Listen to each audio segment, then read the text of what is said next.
Pourquoi l'Église catholique parle-t-elle d'une seule et même voix forte, celle du pape, alors que près de 2 milliards de musulmans aujourd'hui n'ont pas de direction centralisée? Dans un monde rempli de conflits, de désaccords et d'incertitudes, la question de l'unité et du leadership islamique est plus importante que jamais et pertinente. Grâce à l'intelligence artificielle qui analyse l'histoire islamique, les écritures saintes et les événements mondiaux, nous utilisons des outils modernes pour explorer comment l'islam peut répondre aux défis du monde contemporain. Que disent le Coran et la Sunna sur l'unité? L'islam appelle-t-il à une direction collective? Ou la Oumma est-elle condamnée à une division éternelle? Pourquoi le monde musulman a-t-il perdu le califat en 1924? Et qu'est-ce que les musulmans ont gagné et perdu sans pouvoir central?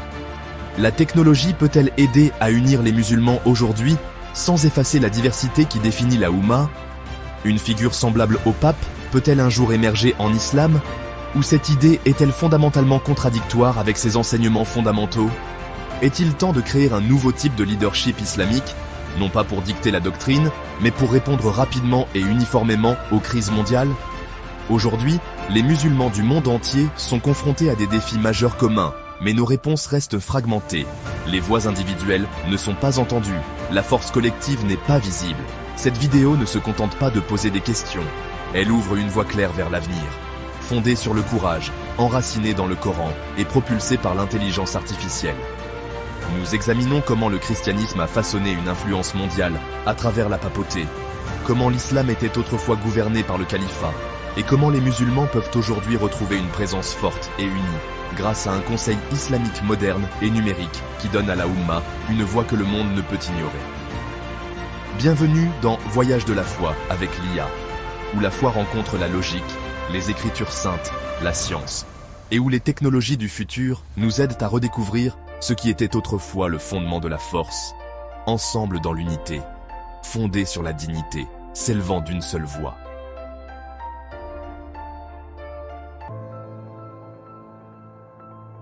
L'Église catholique adhère depuis longtemps à un modèle de gouvernance centralisée, avec à sa tête le pape, chef spirituel de plus d'1,3 milliard de catholiques à travers le monde.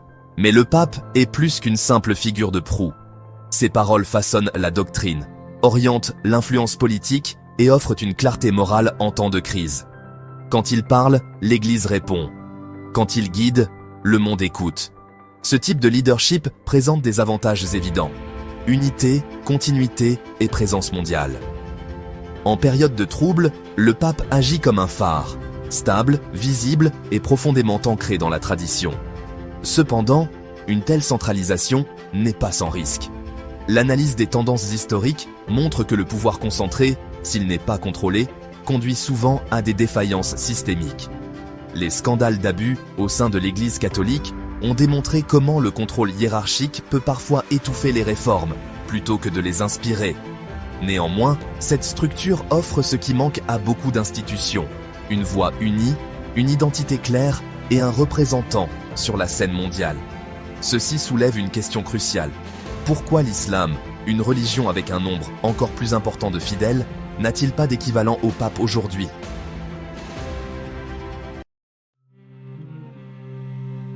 Aujourd'hui, près de 2 milliards de musulmans pratiquant l'islam, une religion unie par la foi, mais décentralisée dans sa direction.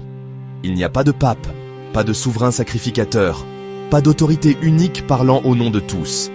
Mais cela n'a pas toujours été le cas. Tout au long de l'histoire, les musulmans ont été dirigés par des califes, successeurs du prophète Mahomet, que la paix et la bénédiction soient sur lui, élus par la Choura, un processus consultatif basé sur les principes islamiques.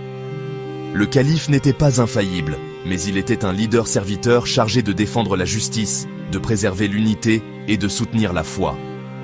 D'Abou Bakr et Omar ibn al-Khattab aux Abbassides et aux Ottomans, le califat représentait autrefois une identité islamique mondiale et une direction morale. Cette unité a été perdue en 1924, lorsque le califat ottoman a été officiellement aboli sous la pression d'un nationalisme croissant, de l'influence coloniale et des réformes laïques. Depuis lors, le monde musulman fonctionne sans figure centrale.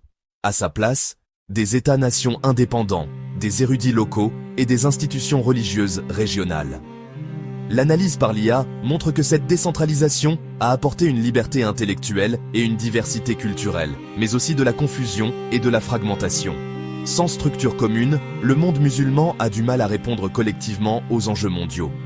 Là où les catholiques ont Rome, les musulmans ont des régions.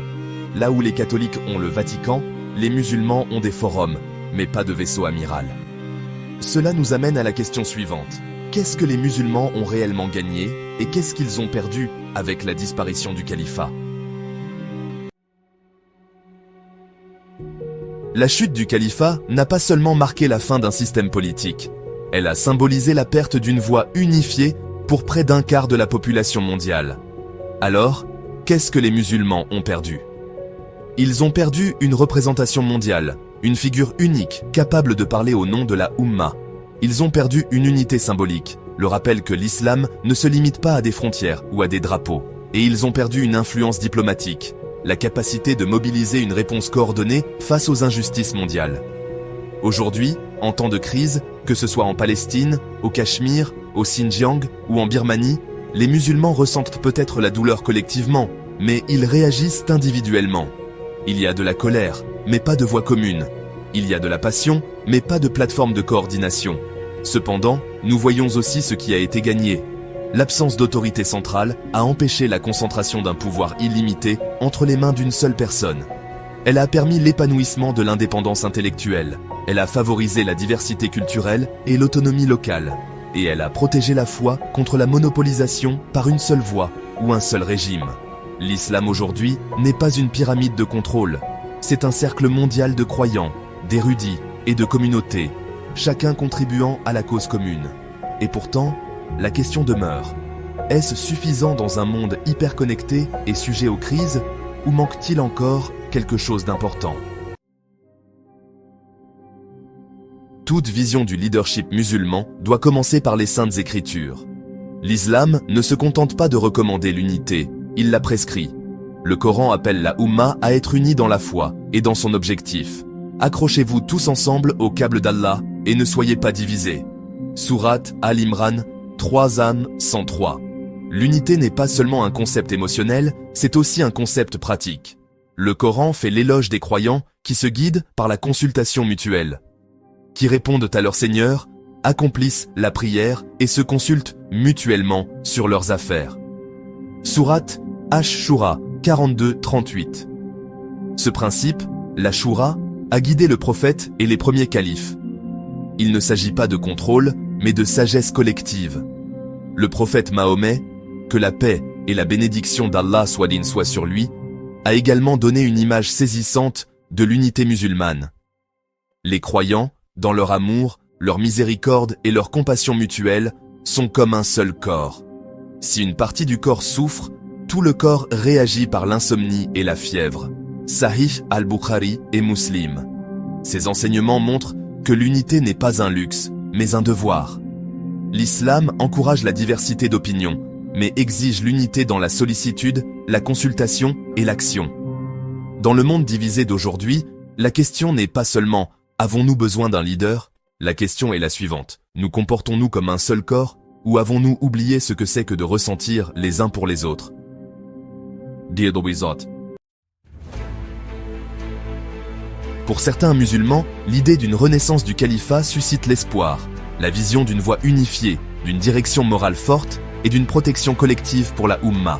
Pour d'autres, cela évoque la peur, le souvenir d'abus historiques et plus récemment, des horreurs commises par des groupes comme l'EI qui ont usurpé ce titre pour justifier la violence. Alors, un califat pourrait-il vraiment renaître d'une manière qui reflète les valeurs islamiques plutôt que de les pervertir? L'intelligence artificielle nous aide à envisager les choses au-delà des extrêmes.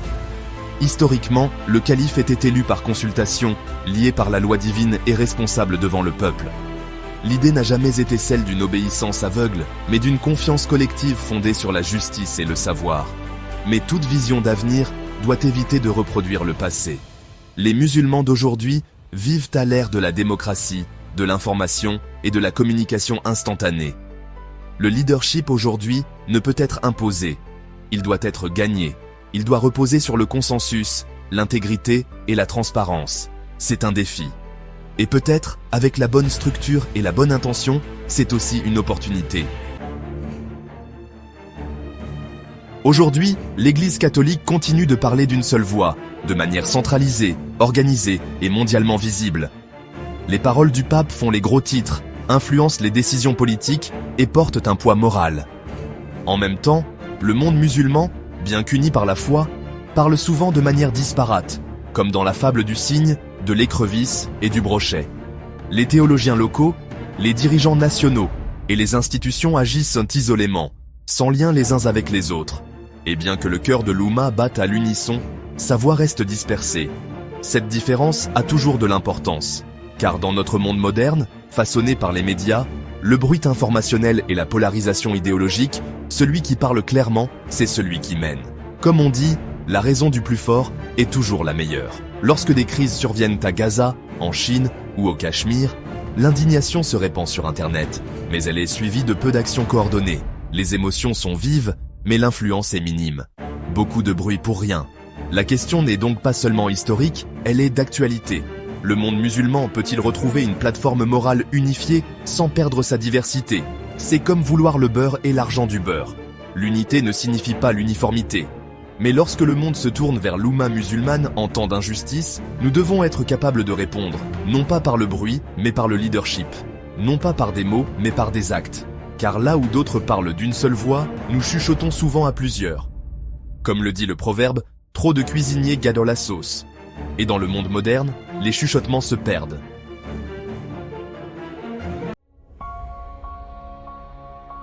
Bien que le modèle papal fonctionne pour le catholicisme, il ne convient pas à la théologie décentralisée et aux diverses traditions de l'islam. Mais cela ne signifie pas que les musulmans ne peuvent pas créer quelque chose d'aussi fédérateur, en accord avec nos propres principes. Alors, si la restauration du califat dans sa forme originelle est irréaliste, à quoi pourrait ressembler le leadership dans le monde musulman aujourd'hui? Peut-être pas une seule personne, mais une plateforme unifiée. Non pas un trône de pouvoir, mais un centre de sagesse. Non pas un empire, mais un conseil, numérique, globalement respecté et spirituellement fondé. Les efforts vers l'unité ont déjà commencé. Aujourd'hui, des institutions nationales comme le Diyanet turc, le Dar al-Ifta égyptien, le MUI indonésien et des conseils régionaux tels que la communauté islamique de Bosnie jouent des rôles locaux importants. Des organisations mondiales comme la Ligue islamique mondiale basée à la Mecque ont une portée internationale plus large. Mais l'analyse par IA révèle une limite essentielle. Elles restent étroitement liées aux intérêts des États, souvent contraintes par des agendas politiques. Leurs réponses sont souvent tardives ou symboliques. Elles ont du poids, mais ne parviennent pas à unifier la Oumma avec la légitimité et la rapidité nécessaires en temps de crise mondiale. Un conseil mondial significatif doit être fondamentalement différent. Il ne peut être lié à aucun État ni à aucun programme politique.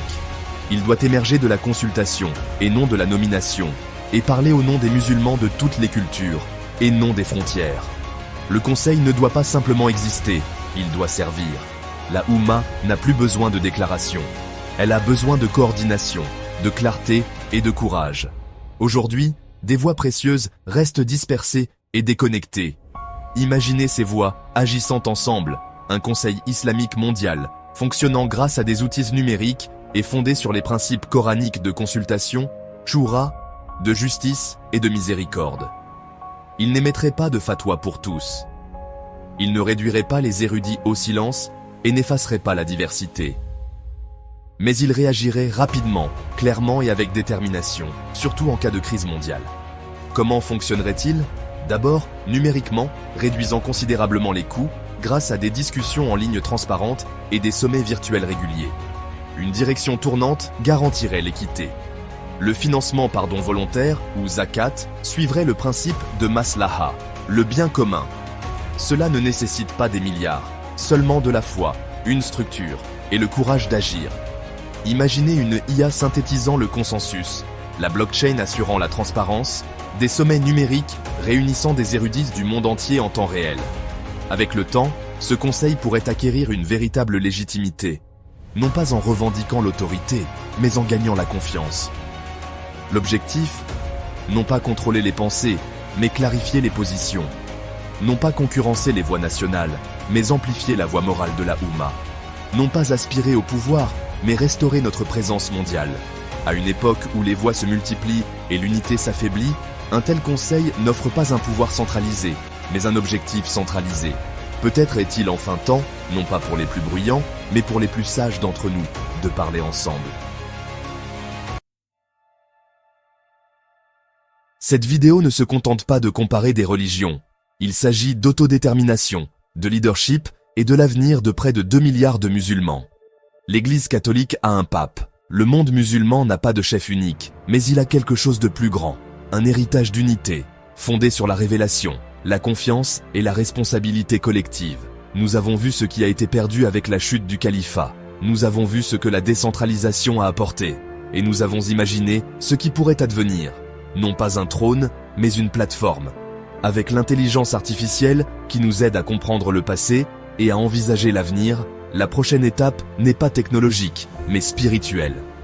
Et cela doit commencer par nous, les croyants. Cessons d'attendre que quelqu'un d'autre agisse. Assez de passivité. Aucun musulman sincère ne peut dire « je m'en fiche » et tourner le dos à ceux qui souffrent. Voici comment nous réagissons. Ensemble, unis d'une seule voix. Laissez un commentaire ci-dessous. Faites savoir que cette idée est soutenue. Lorsqu'elle est visible, elle est plus difficile à ignorer et plus facile à concrétiser. Partagez cette vidéo, non seulement en ligne, mais aussi autour de vous, dans vos mosquées, dans vos communautés. Que ce soit le premier pas, que ce soit une direction. Ce message doit atteindre les personnes influentes. Il est temps que nos dirigeants commencent à s'unir. Nous ne pouvons pas perdre une minute de plus. C'est notre devoir religieux. En vérité, Dieu ne modifie point l'état d'un peuple, tant que les individus qui le composent ne modifient pas ce que est en eux-mêmes. Sourate Ar-Ra'd 13-11. Aimez, commentez et abonnez-vous pour qu'un jour nous n'ayons pas à dire « nous ne pouvions rien faire ».